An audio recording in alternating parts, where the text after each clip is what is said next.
Hello from Italy. I have finally made it here. For those of you who have been following my journey through Europe, this is the last stop. I'm leaving from here straight back to San Diego next Wednesday, so looking forward to seeing you all in person again, or the people I see regularly in person at all. Anyway, got some great news today. I got back the first draft of my book. That means the publisher has gone through, put it into a book format, made all of their edits, and now what's next for me to do is to make my edits, and then I send it back to them, and then hopefully it appears on bookshelves sometime before August or September. So I'm very excited about that. So for everybody who's pre-ordered, I promise it is coming. I will try to get the edits done as soon as possible. Of course, it arrives the day before A-Fest starts, but I have a long plane ride home, so I will try to get that back as quickly as possible. Before I forget, the odd request that is mentioned in the title or description is if somebody could tell me what to do when you are at JFK from 8 p.m. until like 6 or 8 in the morning, that would be great. If you advise just getting a hotel next door, I did not realize that my flight home has that in it, and I've never done that, so if there's a place to sleep in the airport, cool. Otherwise, if you've got tips or tricks, that would be awesome. Thank you. Okay. We're going to get to what I wanted to talk about today. I mentioned this just briefly when we were chatting. We were chatting like you and I were having a conversation. I mentioned this briefly last week when I told you guys how I was cutting my trip short.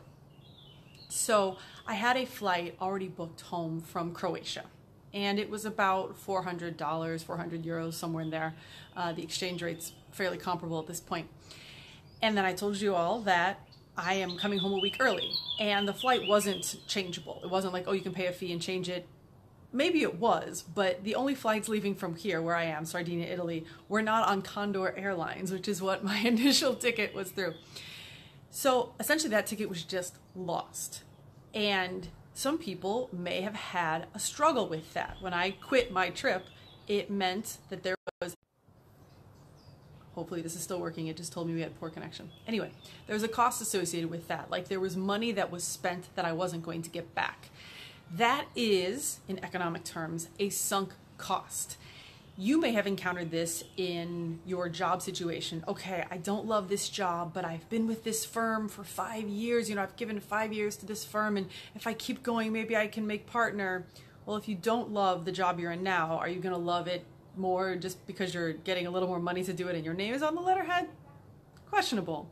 Same thing with relationships. I hear this all the time. Oh, it's not going well, but we've been together 3 years. Well, if the 3 years haven't been great, why would you dedicate more years to it? And so a lot of people do dedicate more years or more time or more money to things because of the sunk cost fallacy. And it's that thought that, oh, I've already spent this much money or time, I should spend, I don't want to waste it by stopping it. So they'll spend more money or more time on that thing. And it doesn't take long to realize that that's not beneficial to anybody involved. And a really easy example for this is food. So you go out to a restaurant, let's make it sushi, something that is not going to reheat great tomorrow, and you spend $50 on sushi. It is all set out, it's in front of you on the table, halfway through you're super full. You think, oh my gosh, I spent so much money on this, I should finish it. Well, if you finish it, do you get the money back? No. If you don't finish it, do you get the money back? No. Regardless of whether or not you finish the meal, you're in the exact same financial situation. But if you continue to eat past the point where you're full, you actually have more costs. For example, you may get a stomachache, or you may have so much guilt about the extra calories that you feel you have to spend another hour in the gym the next day. Or you may have such a food coma that after you go home, you can't be as productive as you would have been otherwise, either with your friends or maybe with work you wanted to get accomplished. Whereas if you just stopped eating, nothing, you spent the $50, but there were no associated additional costs. And that type of thing applies to me quitting my trip. If I had said, oh, don't quit this trip, you have already spent $400 or euros or whatever it was on this trip home, well, if I would have stayed that extra week just to have used that ticket, I would have had to have spent an extra week's worth of money on hotels and trains to get to Croatia and all kinds of other things. So if you were in one of those situations where the fact that you've spent a lot of time or money is keeping you in the situation, I ask you to reevaluate it. There are two different scenarios. There's one like the one I'm in now where, yes, you've spent some money and honoring whatever that is you spent the money on, like a ticket. There are additional costs that if you keep going with that, like for example, if I cut my losses and just come home, then I'm actually saving money. Instead of just kind of this mental thing like, oh, but you're wasting money. But no, I'm saving money because I'm not spending another week here in Europe.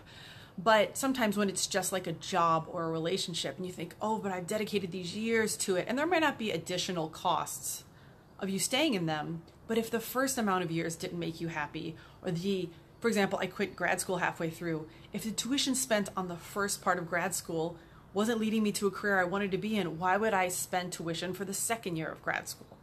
So see where I'm coming here. Same thing applies with food. That applies to jobs, that applies to travel or relationships. Anytime you think, but I've already spent insert amount of time or money, reevaluate, well, does that mean you should spend any more at it? Is that a great reason to?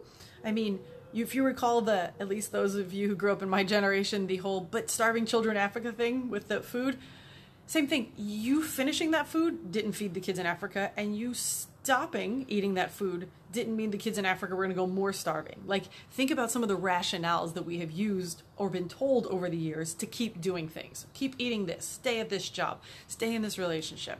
A lot of them are highly flawed reasons. So that's all I wanted to come to you with today. Sunk cost fallacy. If that's keeping you stuck, I invite you to go ahead, let it go. And if you have any issues with that, you know where to find me. All right, goodbye for now from Sardinia. Have a great week.